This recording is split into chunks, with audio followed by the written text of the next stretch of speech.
Hello students, NCERT Digest Class 6 Science Chapter number 11 Light, Shadow and Reflection के next part से हम start करते हैं। पार्ट थर्ड से हम डिस्कस करेंगे। इसके पहले हमने लाइट के बारे में, ल्यूमिनस नॉन ल्यूमिनस ऑब्जेक्ट्स के बारे में, ट्रांसपेरेंट ट्रांसल्यूशेंट और ओपेक ऑब्जेक्ट्स के बारे में डिस्कस कर लिया है। पूरे चैप्टर का इंट्रोडक्शन भी हमने पहले ही कर लिया था और उसके भी पहले हमने इस चैप्टर का वन शॉट कंप्लीट कर लिया था जो चैनल पे अपलोड हो चुका है। वन शॉट सीरीज की प्लेलिस्ट में जाकर चेक कर सकते हैं। तो नमस्कार सभी को, स्वागत है आप सबका इस मजेदार से लेक्चर में और इंटरेस्टिंग लेक्चर में। आज हम रिफ्लेक्शन का फिनोमेना पढ़ेंगे जो बहुत ही ज़्यादा इंटरेस्टिंग है। तो आप कॉपी पेन ले लें और नोट्स को साथ साथ बनाते रहें। तो हम लेक्चर को स्टार्ट करते हैं। सबसे पहले रिफ्लेक्शन को समझेंगे हम। रिफ्लेक्शन का क्या मतलब होता है? Bouncing back. रिफ्लेक्शन का सीधा सा मतलब है प्रतिबिंब, यानी कि बाउंसिंग बैक। तो हम समझते हैं इसके बारे में आसानी से। हम एक एग्जाम्पल से समझते हैं। जैसे एक दीवार थी, ठीक है, एक दीवार थी। आपने क्या किया कि इस पर एक बॉल फेंकी। आपने एक बॉल फेंकी तो क्या होगा? बॉल आपने फेंकी तो बॉल ऐसे ऐसे जाएगी, सीधे रास्ते से बॉल आपकी जाएगी और जब यहाँ पहुँचेगी तो टकरा जाएगी। दीवार चीर के तो निकल नहीं जाएगी और टकराने के बाद फिर ये आपकी बॉल वापस आ जाएगी।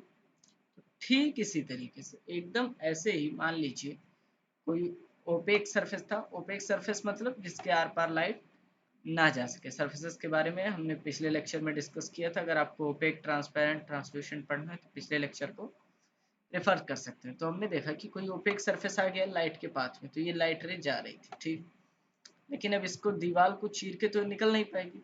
तो यहाँ से ये लड़के और रिटर्न हो जाएगी। इसी फेनोमेना को जो भी आप देख रहे हैं कि इधर लाइट रे जा रही थी और टकरा के इधर चली आई, इसी फेनोमेना को हम कहते हैं रिफ्लेक्शन। बस इतना सा है रिफ्लेक्शन, ये आपको दिमाग में सेट कर लेना है कि बाउंसिंग बैक ही क्या है, रिफ्लेक्शन। अब हम पढ़ते हैं। Bouncing back of light when it strikes on an opaque surface is called reflection. जब हमारी रे ऑफ लाइट या लाइट जो है हमारी वो टकराती है किससे? किसी ओपेक सरफेस से। ओपेक सरफेस यानी कि जिसके आर पार लाइट जा ना सके, जैसे दीवार है, शीशा है और क्या है, लोहे के दरवाजे हैं, लकड़ी के दरवाजे हैं जो ओपेक हैं। उनसे जब लाइट टकराती है तो उसके उस पार तो जा नहीं सकती। तो जब स्ट्राइक करती है, स्ट्राइक करने का मतलब टकराती है, तो क्या होता है? बाउंस बैक कर जाती है, यानी कि वापस आ जाती है। जैसे बॉल हम दीवार पर फेंकते हैं तो वापस आ जाती है, उसी तरीके से हमारी लाइट की रे वापस आ जाती है। इसी फिनोमेना को हम कहते हैं कि फिनोमेना हमारा क्या है? रिफ्लेक्शन। इसके बाद हम देखेंगे it depends on the smoothness of the surface. ये डिपेंड करता है सरफेस के स्मूथनेस पर। स्मूथनेस का क्या मतलब है?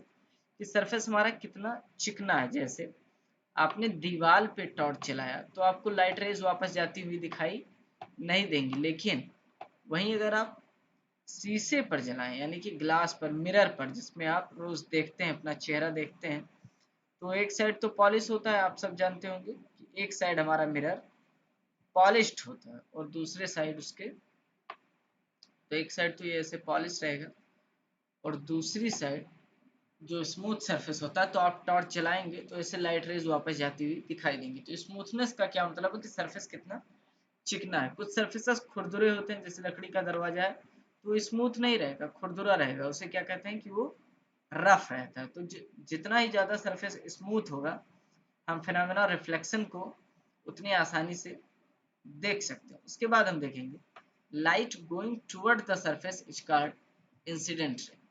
जो सरफेस के टुवर्ड लाइट जा रही है, जैसे ये हमारा सरफेस था, ठीक है, ये हमारा मिरर है। अब एक लाइट रे है जो इसके टुवर्ड जा रही है, यानी कि इसकी तरफ जा रही है। तो ये लाइट रे हमारी क्या है? ये है इंसिडेंट। ये हमारी है इंसिडेंट, यानी कि जिसका अभी रिफ्लेक्शन नहीं हुआ है, जो जा रही है सोर्स से, जो लाइट जा रही है उसे हम कहते हैं इंसिडेंट रे। और मैं दूसरे कलर से बना देता हूँ। जब ये टकराने के बाद वापस आएगी, जब ये टकराने के बाद हमारी लाइट रे वापस आएगी उसी सरफेस से, उसको हम क्या कहते हैं? कि ये हमारी है रिफ्लेक्टेड रे। मैं दूसरे कलर से कर देता हूँ, कलर आपको दिखाई नहीं दे रहा होगा।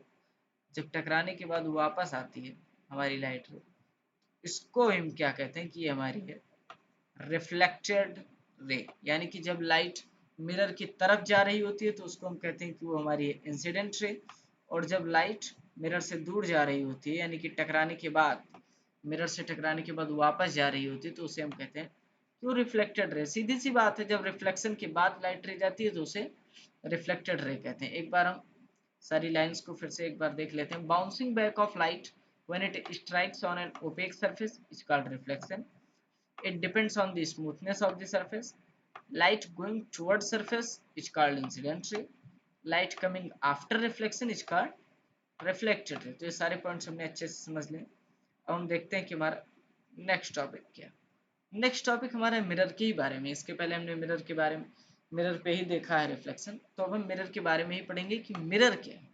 तो मिरर का मतलब वैसे तो शीशा है, आप सब समझते हैं, हम रोज यूज करते हैं उसका, बार्बर शॉप पे भी उसका यूज होता है और कई जगह पे उसका यूज होता है। रियर व्यू मिरर की तरह ऑटोमोबाइल्स में यूज होता है, और शीशे का यूज हर जगह होता है। हम इमेजिन नहीं कर सकते कि अगर शीशा ना हो हमारे जीवन में तो हम क्या करेंगे।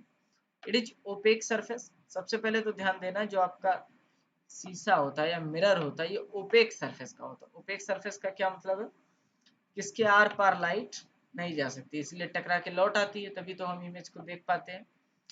whose reflecting side is very smooth, ये आपको ध्यान रखना है। जो मिरर है, तो मिरर के दो साइड होते हैं, तो मिरर के दो साइड होते हैं, तो एक साइड इसका बहुत ज्यादा स्मूथ होता है और दूसरा साइड पेंटेड रहता है। दूसरा साइड हम किसी भी कलर से, ब्लैक पेंट से, किसी भी कलर से पेंट कर देते हैं, तो दूसरा साइड तो पेंटेड रहता है और एक साइड काफी ज्यादा स्मूथ रहता है, उसी साइड पे हम रिफ्लेक्शन कराते हैं। रिफ्लेक्शन का फिनोमेना उसी साइड पे। It is made up of glass, ये ग्लास का बना हुआ होता है। ग्लास का मतलब है कांच, आप सब समझते हैं कांच का बना हुआ होता है। With one side painted. अब एक साइड पेंट क्यों किया जाता है ये आप सब बताइए। पेंट करने की जरूरत इसलिए पड़ती है कि अगर हम पेंट ही नहीं करेंगे तो जैसे ग्लास के हमारे बर्तन आते हैं या ट्रांसपेरेंट बॉटल्स आती हैं, उसी के तरीके से लाइट की रेस में पास कर जाएगी, सीधा आएगी और सीधे पास कर जाएगी। तो पास कर जाएगी तो रिफ्लेक्शन होगा ही नहीं, तो फिर मिरर का यूज का इमेज हमें दिखाई ही नहीं देगी, यानी कि हम अपना चेहरा नहीं देख पाएंगे। तो इसके लिए क्या करते हैं कि एक साइड पेंट कर देते हैं, तो ये ओपेक हो जाता है, तो लाइट की रेस जा नहीं पाती। अब जब लाइट की रेस आएंगी तो यहीं टकरा के वापस चली जाएंगी। दूसरी लाइट की रे आएगी, वो भी टकराएगी और वापस चली जाएगी, और ये रे कहीं जाके मिल जाएंगी और वहीं पे हमारी इमेज बन जाएगी और हम अपनी फोटो को देख पाएंगे। तो इसी तरीके से, इसलिए मिरर को एक साइड ओपेक किया जाता है। बस आप ध्यान रखिए, ओपेक करने के लिए हम एक साइड को पेंट कर देते हैं। अब हम मिरर के कुछ यूजेस के बारे में देखते हैं। It is very useful in vehicles, ये गाड़ियों में बहुत ज़्यादा यूजफुल होता है, मोटर गाड़ियों में या सभी व्हीकल्स में बहुत ज़्यादा यूजफुल होता है। मोटर बाइक हो आपकी, ऑटो रिक्शा हो, कार हो, वहाँ पे हम यूज करते हैं रियर व्यू मिरर की तरह। रियर व्यू मिरर का मतलब क्या है, जो साइड में शीशा लगा रहता है, जिससे हम सड़क पर देखते हैं। जैसे हम बाइक चलाते हैं तो साइड में हमारे मिरर लगा रहता है, जिससे हम देखते हैं कि पीछे कोई गाड़ी आ तो नहीं रही है, तो वो कहलाता है हमारा रियर व्यू मिरर। और बैक मिरर किसे कहते हैं, जो कार के, बोलेरो के या किसी भी ऑटोमोबाइल्स के अंदर लगा हुआ होता है पीछे देखने के लिए, उसे हम कहते हैं बैक मिरर।